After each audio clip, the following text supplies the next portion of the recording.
اعوذ باللہ من الشیطان الرجیم بسم اللہ الرحمن الرحیم۔ دوستو آج ہم بات کریں گے ان لوگوں کے بارے میں جنہوں نے نعوذ باللہ خدائی دعویٰ کیا یا اللہ کو چیلنج کیا۔ چلیے شروع کرتے ہیں آج کی ویڈیو۔ پہلے نمبر پر ہے فرعون۔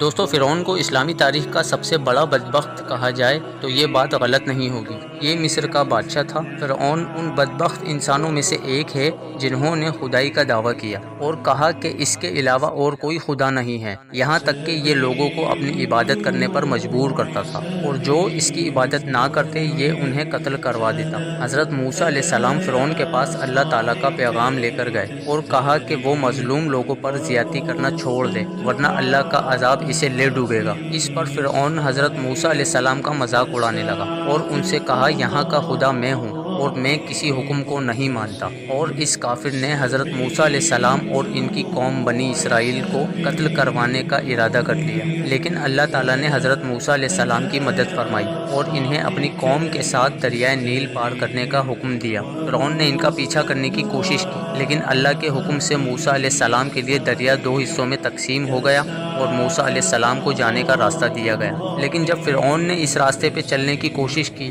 تو دریا واپس اپنی اصل شکل میں آ گیا اور فرعون اپنے لشکر سمیت دریا میں ڈوب کر غرق ہو گیا۔ ویسے تو فرعون پانی میں ڈوب کر ہلاک ہو گیا تھا، لیکن اللہ تعالیٰ نے اسے قیامت تک آنے والے لوگوں کے لیے عبرت کا نشان بنایا اور اس کی لاش کو محفوظ رکھ دیا، یہاں تک کہ ہزاروں سال گزرنے کے بعد بھی آج بھی اس کی ممی مصر کے میوزیم میں عبرتناک حالت میں پڑی ہے۔ دوسرے نمبر پہ بات کریں گے نمرود کی۔ دوستو دنیا میں شاید ہی ایسا کوئی مسلمان ہوگا جو نمرود کو نہ جانتا ہو۔ یہ اپنے دور کا سب سے جابر اور ظالم بادشاہ تھا۔ اس نے خدائی کا دعویٰ کیا تھا اور وہ لوگوں کو مجبور کرتا تھا کہ وہ اس کی عبادت کریں۔ جب حضرت ابراہیم علیہ السلام نے اسے اسلام کی دعوت دی تو اسے شدید غصہ آ گیا اور اس نے ان سے کہا کہ جاؤ اللہ سے کہو کہ اس سے مقابلہ کرنے کے لیے اپنی فوج بھیج دے۔ صرف اتنا ہی نہیں، کیونکہ یہ بہت بڑا خبیث تھا، اس نے حضرت ابراہیم علیہ السلام کو آگ میں ڈال دیا تھا، لیکن اللہ کے حکم سے وہ آگ حضرت ابراہیم علیہ السلام کے لیے ٹھنڈی ہو گئی تھی۔ پھر اللہ تعالیٰ نے نمرود کا مقابلہ کرنے کے لیے مچھروں کی ایک فوج بھیجی۔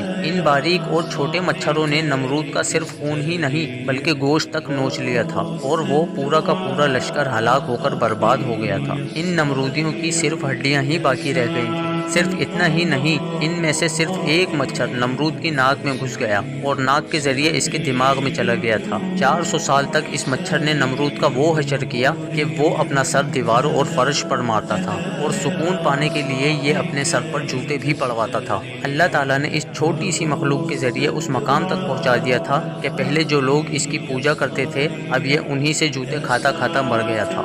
ظاہر ہے کہ اللہ کو للکارنے والوں کا انجام ایسا ہی ہوتا ہے۔ تیسرے نمبر پر ہے ابراہا۔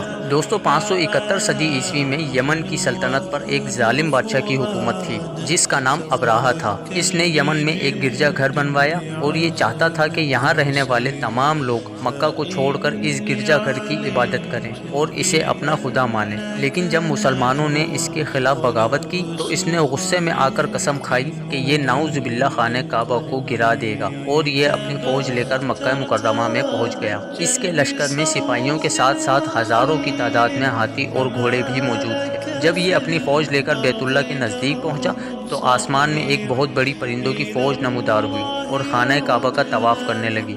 یہ اللہ تعالیٰ کا معجزہ تھا کہ اس نے اپنے حرم کی حفاظت کے لیے پرندوں کا ایک بہت بڑا جھنڈ بھیج دیا تھا۔ ابراہا کے ہاتھیوں اور گھوڑوں نے جیسے ہی وہ پرندوں کا جھنڈ دیکھا تو وہ بھوکلا گئے اور ادھر ادھر بھاگنا شروع ہو گئے۔ ان جانوروں پہ آنے والے کفار نہ صرف زمین پر گر گئے بلکہ اپنے ہی جانوروں کے پیروں تلے کچل کر مر گئے۔ اس کے علاوہ ان پرندوں نے اللہ کے حکم سے ابراہا اور اس کے لشکر کو آسمان سے پتھر مار مار کر ہلاک کر دیا، یہاں تک کہ اس واقعے کے حوالے سے قرآن پاک میں ایک سورت بھی نازل فرمائی گئی جس کا نام سورہ فیل ہے۔